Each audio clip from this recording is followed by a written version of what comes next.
Okay, today I'm looking at making an extension for my chimney brush here.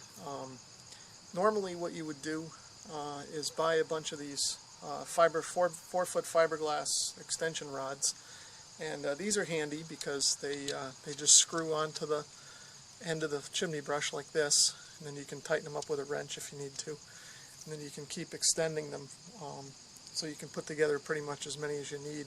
And the nice thing about these is they're light and they're flexible, and then you can take them apart and store them inside. The problem with them though is that they're somewhat expensive at $8 a piece, and for my chimney I would probably need 9 or 10 of these, so I'm probably looking at, after tax, 80 or 90 bucks worth of these things, plus the cost of the chimney brush. So what I found is that I had some PVC pipe laying around, and I thought with just a couple of bucks worth of hardware I could use my PVC pipe to make an extension that would work just as well for my needs. Okay, so you can see here's the pieces of PVC pipe that I've had laying around, and these are all left over from another project that I had years ago, so I didn't have to spend any money on those. I had those laying around. But what I did have to buy were these couplers, and I just picked these up.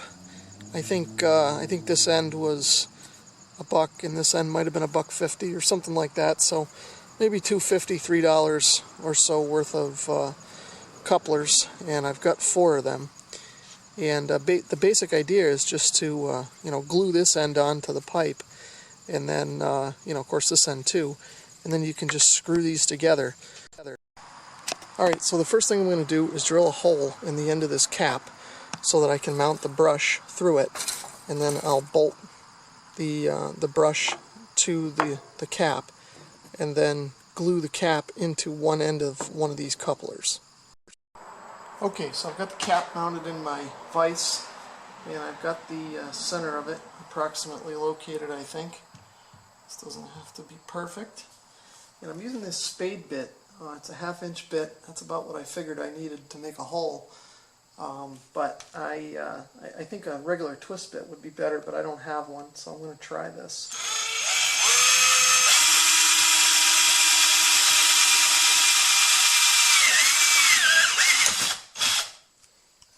Okay, so that should be reasonably good. Just make sure that the brush fits in there now. Okay, now I've realized here finally that I haven't entirely thought this through, and I've got this nut that'll thread on the end here, but I've got nothing on this end to stop the cap from kind of rattling around. There aren't a whole lot of threads here. I guess what would have been ideal is if I could find a nice thin jam nut to kind of put on here, and then have the cap, and then put this nut on the other end. But I'm not sure there's even enough threads for 2 nuts and this cap. So what I've done is I've kind of concocted something here. This may not be ideal, but it should work, hopefully. So first of all, I've got this big washer, and of course these are all just things out of my my parts bin. And then I've got another washer there just to kind of block up the hole. And then I've got a small piece of 1/2-inch pipe that I've cut, and I'm going to turn that around so the flatter side is up. I'm going to put that in as a spacer. Then I've got the then I'm going to put this washer on just to have some metal there, and then I'm going to just to hold this whole thing, put this back in the vise.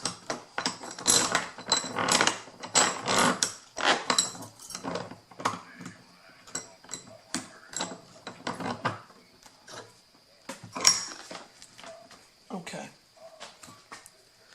Then I've got another washer here to kind of just drop in, and then the nut, which flipped over when I put it in there.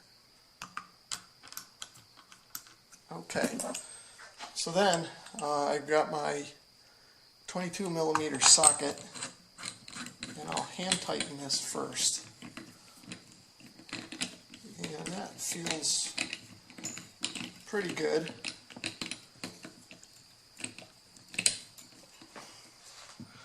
And I've got, of course, this is a 1/2-inch drive socket, and I don't really need all this torque, but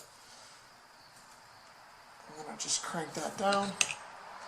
And that actually feels pretty good, a whole lot better than I thought it might. So just another couple of turns just in case. And hopefully that'll hold. There you can see kind of the finished product and stack up. Alright, so the first thing I'll do is glue my brush assembly into the first part of the coupler here that I have using this pipe cement. Now normally if you were doing proper plumbing you'd also use a purple primer, but for this application I don't really need the primer, so I'm just going to use the glue. And the way that works is, and this is a little old, usually this stuff is a little runnier, but hopefully it'll work okay for my purposes. But you just coat the surface, make sure it's clean, each surface is clean, and then I put a little bit on each surface.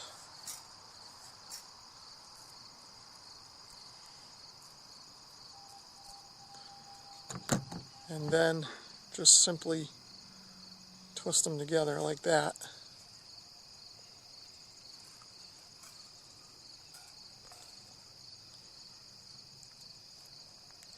And then let it sit for a little while, and then that should be good to go. Okay, and then now the rest of this is pretty much the same operation. Just want to clean this off, and this pipe's real dirty from sitting outside. You know, if you were doing real plumbing, you'd want to clean this up good, but I just need it to stick. I don't care if it's going to leak or anything like that. So again, just coat the pieces and then stick them together. And it's going to need to hold it for a little while. It'll start to set up, and then it should be good. Okay, and here's everything all assembled, just in time for the rain to start. And you can see how the couplers are just threading everything together. And then, of course, the idea being starting with the short piece, jamming that down in the chimney first, and then threading on each subsequent piece as it gets deeper and deeper in the chimney, and then doing the opposite when I pull it out. These aren't the easiest things to thread on and off, which is why you can see the pliers that I've got here, but this should work. Maybe not as easy and convenient as the fiberglass poles, but I'm able to use some stuff I had laying around here that would probably otherwise go in the garbage, and also saved myself a couple of bucks. Okay, well, I guess that's it for now. Thanks for watching, and hopefully this video was able to help you in some way.